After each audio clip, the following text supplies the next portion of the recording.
సాక్షాత్తు ఆ దేవుడే నిలువునా చీల్చిన అతిపెద్ద కొండ గురించి తెలుసా? ఆంధ్రప్రదేశ్లోని అహోబిలంలో ఉగ్రస్తంభంగా పిలువబడే క్షేత్ర రహస్యమిది.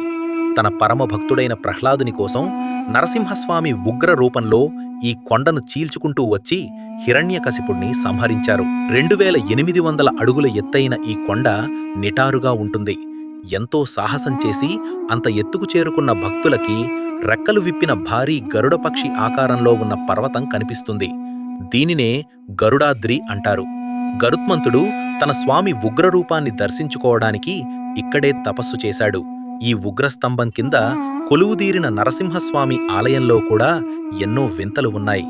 ఒకే శిల నుండి మలిచిన అద్భుతమైన భారీ రాతి గొలుసు, సప్తస్వరాలు పంచే మంటపంలోని స్తంభాలు వేల సంవత్సరాల క్రితం నాటి మన దేశపు శిల్పకళను చాటుతాయి. మరో ప్రత్యేకత ఏమిటంటే సాక్షాత్తు కలియుగ దైవం వెంకటేశ్వర స్వామి ఇక్కడి నరసింహస్వామిని పూజించారు. అందుకే నేటికి ప్రతి ఏటా తిరుమల నుండి అధికారికంగా పట్టు వస్త్రాలు సమర్పిస్తారు. వేల సంవత్సరాల నాటి మన పురాణాలు ఇప్పటికీ సజీవంగా ఉండటం అద్భుతం కదా. కామెంట్ చేయండి. మరిన్ని రహస్యాల కోసం సబ్స్క్రైబ్ అవ్వండి.